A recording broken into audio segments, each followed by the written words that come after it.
Hey guys, Paul from Ashen Phoenix. It is new comic book day for the week of September 2nd. We're going to get started right now. This episode brought to you by shirts. Buy a pug shirt. Pugs! So that way Tim doesn't drown any. I don't drown pugs. I don't know. He keeps saying it. He makes a joke about it all the time. I have a dark sense of humor. He does. Very dark. That's why you buy this shirt, because it's the exact opposite of him. It's a very happy shirt. Hey guys, Tim from Capes and Scowls.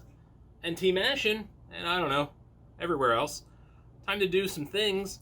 Let's talk about the trades. I've got Ice Cream Man. This is up to what volume? 5. This book's so weird, but like, so good. Definitely check it out if you're into weird sci-fi horror-y kind of stuff.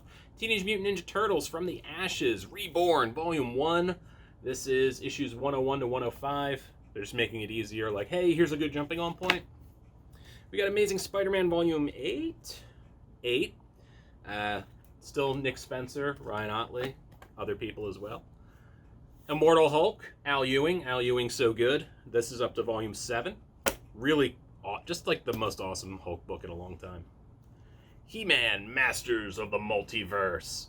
I reviewed issue 1 and maybe 2. I don't know. I like this book. This book has some pretty cool pulls in it.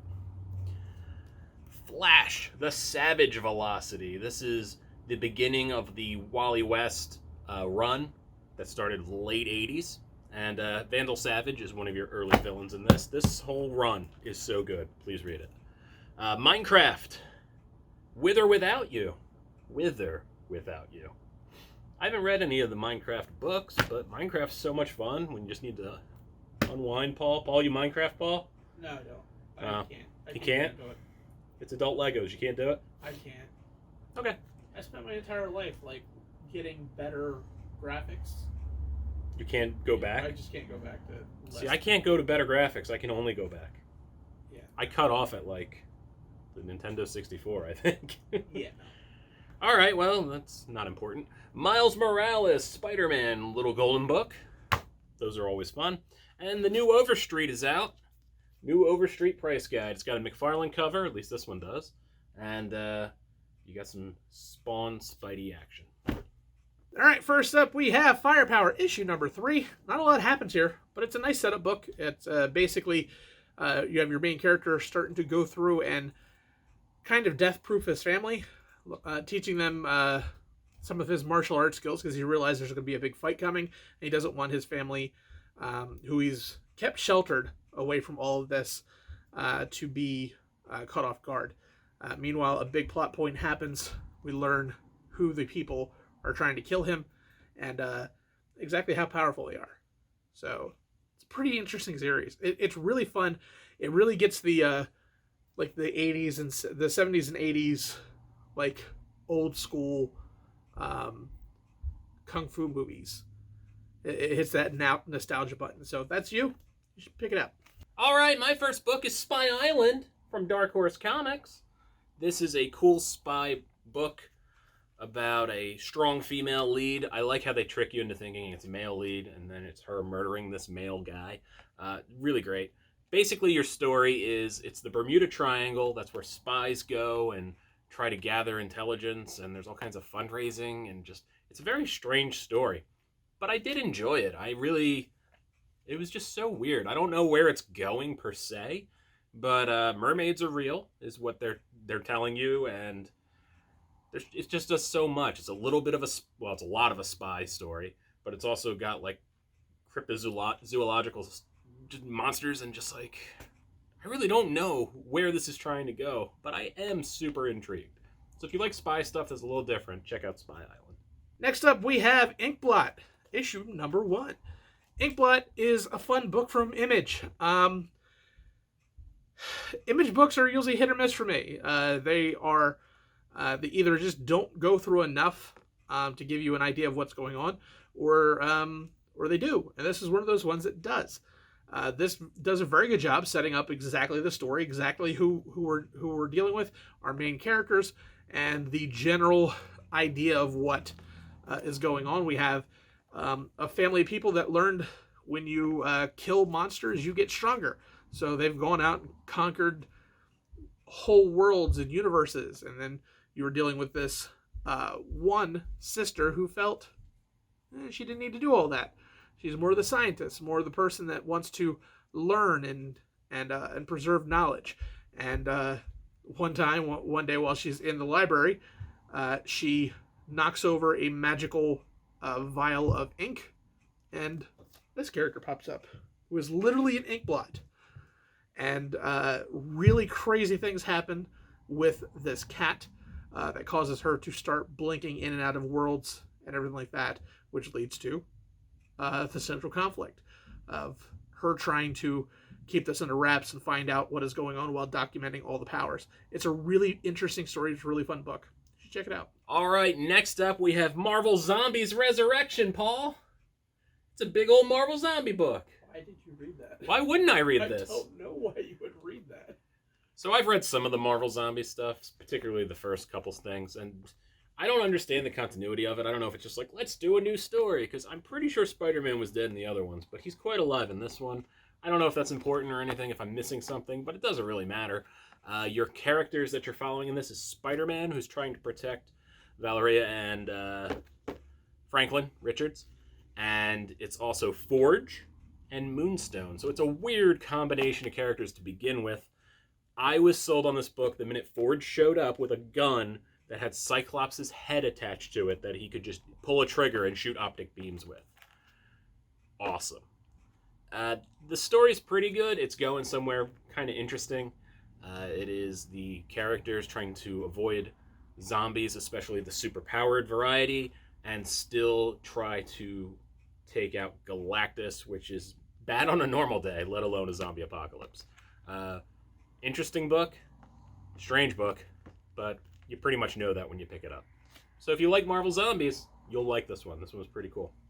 Next up, we got Dead Planet from DCeased. It's such a good book. I love this book.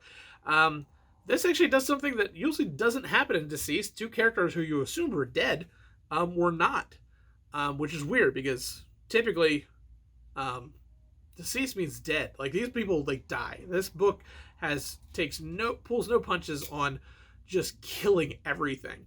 And one particular one where they kill someone who is, we burn them alive, and they smell like human beings and plastic dolls. You probably know who that might be. But it's moving the story along. We start to find, similar to The Walking Dead, how the newest threat may not be the zombies and the craziness going on, but humanity, because we're terrible people, and the show says just how bad. Pick it up. All right, Paul, time for my pick of the week. You ready? Are you ready? Maybe. I don't know. You never tell me what it is, so it's not like I'm like, yeah, I'm ready for it. I know what you're looking for. But so are you pumped? No idea. I mean, I'm always pumped for your pick of the week. You're not filling me with enthusiasm. Yay! There it is. That's what I needed. And with that, we only find them when they're dead. Ooh, I want to read that. It's so good. Okay.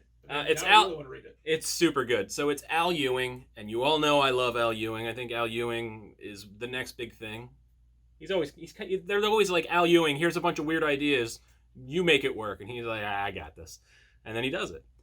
This is a very interesting story. Basically, it's space travel, and we've all kind of mined space to a point where we can't really mine it so much anymore. And the edge of the galaxy is super dark, and that is where gods are. And we only find them when they're dead is referring to the gods themselves. And when you find a dead god floating out in space, you mine it, and you make miracle drugs and things like that out of the gods' dead bodies. What a wild concept.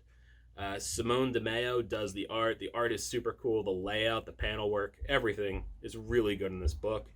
And there's a lot of intrigue. I won't give it away, but I love where this is going. And you're going to follow this crew. They're going to mine gods. It's going to be great. Thanks, Al Ewing. You so good. And my pick of the week, it's Empyre, issue number 6. The last couple of Avengers series and Avengers big books just really haven't had satisfying endings, but this really did. This really kind of brought together. You don't really need to pick up any of the stories, even though they really tried. They're like, hey, we got all kinds of we got 42 different tie-ins. How about you read all the tie-ins? You don't. You don't need to read it. You get the gist of the story. You get everything going on in these 6 issues, and I like that. There isn't a lot that you miss from what's going on, at least in most of the book. This book, there's definitely some ones that did have some storyline missing, but as a whole, this did not feel like a rushed ending. It felt complete. It felt worked for. It felt like it felt believable, and it pushes everything in a new direction that feels organic. It doesn't feel rushed. It doesn't feel pushed, and it doesn't feel forced. And I really like that about these big tentpole series. So if you haven't, I highly suggest picking up Empyre. The trade should be out pretty soon. It's up to you if you want to read any of the tie-ins, but you don't necessarily need to get a very good idea of what is going on with the story. So I say grab it. All right, guys, that's it. We're done here. Thank you for watching. Thank you for checking us out. Thank you for telling a friend. That was nice of you. All kinds of fun things on capesandScowlspodcast.com. If you feel like heading over there, you can. Paul and I are probably going to do some episodes together where I just talk inanely at him and he yells at me, and then I break his spirit, and then he gets it back. It's a whole arc. It's a character arc of a podcast, so that is... But it happens in like 30 minutes. It's like I can break him so quick. It's like a and sitcom. It is. It's TGIF all over again. So there's I that. love TGIF. I know you do, Did but you love TGIF? I mostly like TGIF. Yeah. Perfect Strangers was awesome. Perfect Strangers was the best one, wasn't it? It really was. I mean, Family Matters was great and all. But it gave... Well, if we didn't have Perfect Strangers, we wouldn't have had Family Matters. Okay. That was a spinoff. You did know that, right? No. Really? No. Harriet was the elevator in the Chicago Sun time. She was the one who ran the elevator, and that's how they spun off Family Matters from Perfect Strangers. I was really hoping it was more of a obvious thing than that. Well, she was a main character in there. She was in Man, there. I have a not lot. watched Perfect Strangers in a very long... I haven't watched Family Matters in a long time. I actually just started rewatching Family Matters. Why? I don't know why. They changed Harriet in the last season. Did they? Yeah, they fresh printed that, like, hardcore. Well, let's not talk about TGIF memories from the 90s. Mostly 90s, I guess. Pretty sure it was the 90s. Yeah. It bridged into the 2000s because... Nobody was still watching it then. Boy Meets World was awesome. Yeah. Step by Step? Day by day. I was going to talk about real things, Paul, and... You went... Paul's on TikTok. You said TikTok. You said TGIF, and that just went to a whole weird thing. Oh my goodness, it did. I'm so sorry, you, the listener, viewer, whatever you are. I can't believe you're still here if you are. But yeah, Paul's on TikTok. My wife was watching your TikTok videos. Was he? She? Yes. My wife was like, she's like, look at Paul doing all these things. I go, what, like my Paul? She goes, yes, your Paul. I go, are you in TikTok? She goes, I am. And that was my story. It's not a great one, but Paul, my wife watched you on TikTok, and I would probably do it again. That's awesome. Good for you. I didn't even tell her. I was like, you know my Paul's on TikTok? She's like, of course I know your Paul's on TikTok. Oh, wow. She found us organically. She did. It's pretty cool. Yeah. So you could do that too. Find Paul on TikTok. He does all kinds of dumb things. I mean, it's Team Ashen. Just find us on everything. No, you do you. Oh, good. Sirens. You know, these videos are getting harder and harder to do without sirens every day. What is this world coming to? That's a weird ending. Paul, end it there.